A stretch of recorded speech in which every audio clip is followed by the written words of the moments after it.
Saudara, Israel melancarkan serangkaian serangan udara di jalur Gaza yang mengakibatkan setidaknya 22 kematian dan puluhan orang terluka.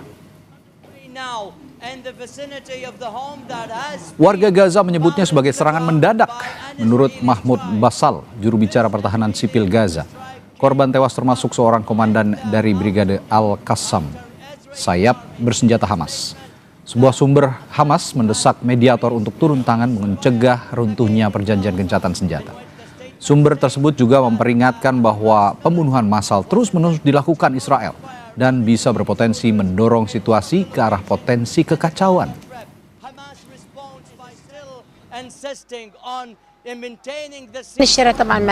The street was full of women, children, and young people. Suddenly, the strike hit. Our house was destroyed, and our neighbors had people killed and others injured.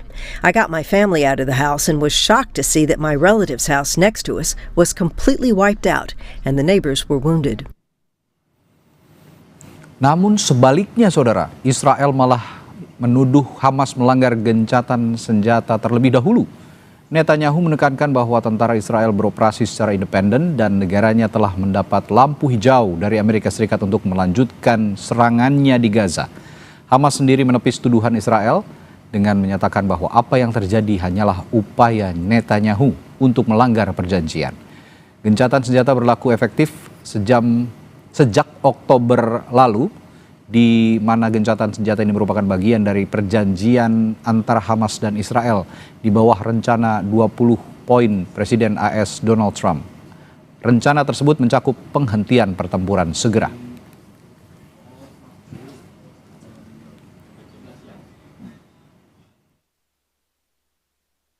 הפסקת האש, החמאס לא מפסיק להפר אותה, ואנחנו פועלים בהתאם.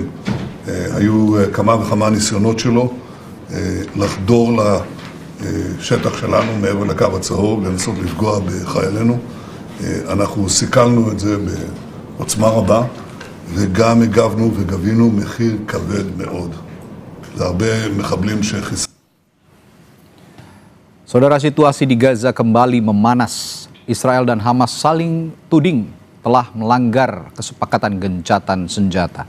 Kedua pihak mengklaim diri tidak bersalah, sementara korban sipil kembali berada di tengah pusaran konflik tanpa perlindungan yang pasti.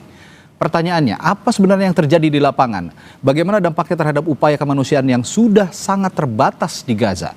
Malam ini kita akan membahasnya bersama dua narasumber, yakni Ketua Presidium Mercy Hadiki Habib yang selama ini aktif memantau situasi kemanusiaan di Gaza, dan juga hadir pengamat Timur Tengah Hasibullah Satrawi yang akan membantu kita juga memahami dinamika politik dan militernya. Selamat malam. Selamat malam, Mas Habib. Hadiki, selamat malam juga. Assalamualaikum. Selamat malam. Waalaikumsalam. Baik, saya ke Mas Hadiki dulu. Dari laporan Mercy dan relawan yang saat ini juga memantau di perbatasan, baik di Jordan maupun langsung di Gaza, apa yang sebenarnya terjadi di Gaza saat kedua belah pihak saling tuding melanggar gencatan senjata? Ya, relawan Mercy Indonesia saat ini berada di Gaza, dan ketika terjadi serangan tersebut memang berada di daerah Gaza City, ya, Gaza Utara. Serangan ini memang dalam 1 minggu terakhir ini beberapa kali terjadi di daerah Gaza City, di wilayah Gaza Utara. Nah, ini memang berita simpang siur, tapi yang pasti kita perlu menjelaskan kepada masyarakat bahwa wilayah Gaza ini sekarang luasnya itu dikurangi karena pihak Israel itu menambah yang namanya buffer zone atau daerah penopang, di mana daerah buffer zone ini merangsek masuk ke dalam wilayah Gaza, gitu ya. Nah, buffer zone ini yang jaraknya itu ke dalam itu semakin bertambah. Mas Hadiki, mohon maaf, Mas Hadiki, saya potong sebentar. Kita kembali lanjutkan perbincangan malam hari ini soal memanasnya kembali konflik di jalur Gaza. Tadi saya sudah bertanya ke Mas Hadiki soal bagaimana kondisi yang terjadi saat ini di jalur Gaza, termasuk juga ada situasi saling tuding melanggar gencatan senjata. Tapi saya juga kembali bertanya lagi, Mercy melihat adanya perubahan signifikan dalam akses bantuan selama gencatan senjata ini atau tidak, kira-kira, Mas Hadiki? Ya, selama gencatan senjata yang signifikan itu adalah bombardirnya itu yang selama ini terus-menerus membabi buta itu berkurang sangat jauh. Berkurang sangat jauh ya, memang itu harus diakui ya. Setelah ada proses gencatan senjata ini berkurang sangat jauh. Baik, kalau begitu saya Iya, tidak berhenti ya. Oke, baik. Saya ke Mas Habib kalau begitu. Mas Habib, kalau Mas Hasib, sorry, saya salah nama jadinya nih. Mas Hasib, kalau memang kondisinya saling tuding begitu ya, saling bersalah, saling diklaim Israel yang bersalah, saling tuding juga katanya Hamas yang salah. Dari perspektif Anda, sebenarnya siapa yang paling bertanggung jawab? Karena kalau saling tuding begini kan yang jadi korban adalah rakyat Gaza sendiri begitu. Iya, sebenarnya dalam situasi seperti sekarang faktornya yang paling bertanggung jawab, yang paling menentukan adalah Amerika dan kekuatan negara-negara besar, terutama yang mendukung proposal Trump yang kemudian diadopsi dalam resolusi PBB pada tanggal 18 kemarin, di mana pokok-pokok pikirannya tentang perdamaian Gaza, tentang tentang bantuan kemanusiaan ke Gaza, tentang rekonstruksi Gaza, tentang masa depan Palestina, termasuk demilitarisasi Gaza itu diakui di dalam resolusi ini. Nah, oleh karena itu kalau saya melihat, Mas, dari beberapa minggu terakhir perkembangannya itu, yang pertama kita lihat dari resolusi ini, justru memang resolusi ini menjadi kayak semacam peretas telur kekecewaan barangkali bagi Hamas dan bagi Israel. Cuman kita melihat Hamas yang jauh lebih terus terang di dalam menyampaikan ekspresinya, pandangannya, termasuk menolak beberapa poin di dalam resolusi ini karena dianggap gagal menyerap aspirasi rakyat Palestina. Nah, Israel itu tidak terlalu mentekstualkan kekecewaannya, tapi poinnya kurang lebih sama.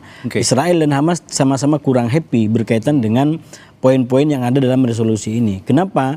Kalau dengan Hamas itu karena resolusi ini dengan jelas mengatakan bahwa Gaza akan disebut sebagai proses deradikalisasi.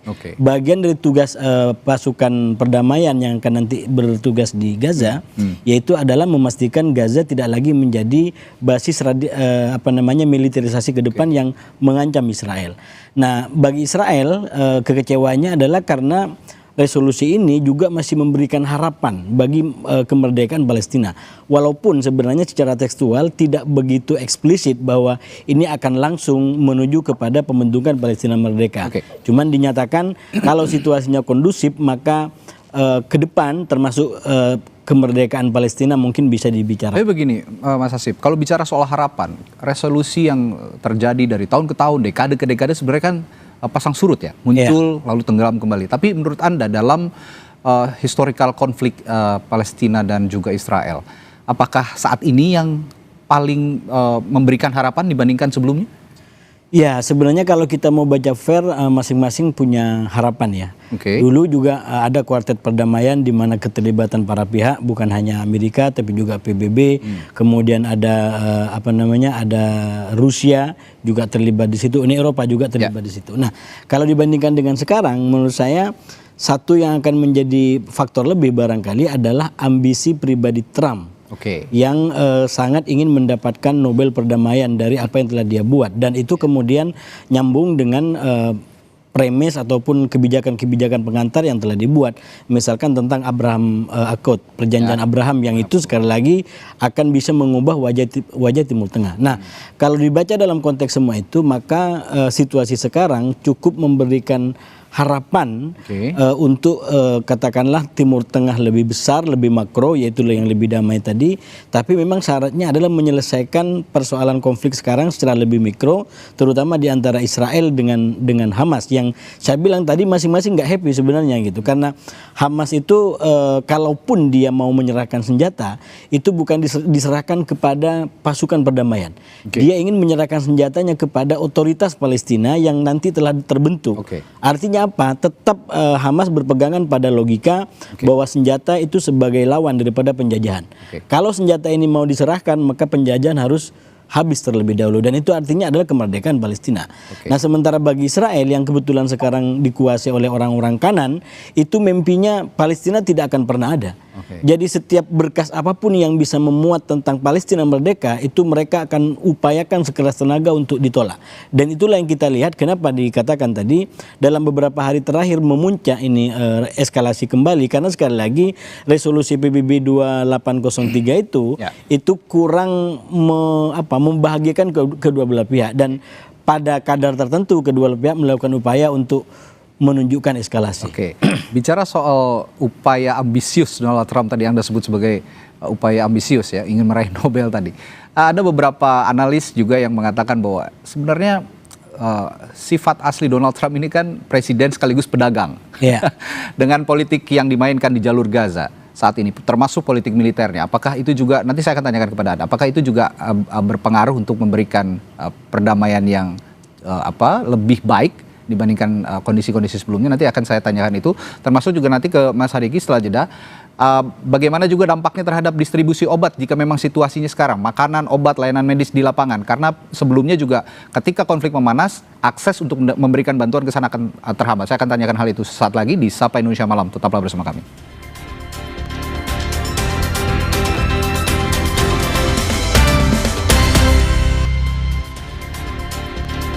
Sebelum kita lanjutkan perbincangan, kami sampaikan dulu berita dari Panglima TNI Jenderal Agus Subianto yang menyatakan Presiden Prabowo Subianto telah memberikan instruksi agar menyiapkan pasukan perdamaian untuk misi di bawah mandat PBB. Pasukan ini akan dipersiapkan untuk operasi kemanusiaan di wilayah konflik seperti di Gaza dan Palestina. Panglima TNI menjelaskan persiapan pasukan perdamaian saat ini telah memasuki tahap seleksi.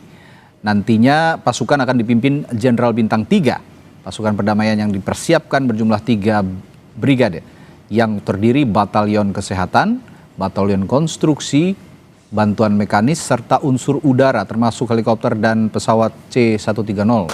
Angkatan Laut juga menyiapkan 2 kapal rumah sakit untuk mendukung misi perdamaian dan kemanusiaan.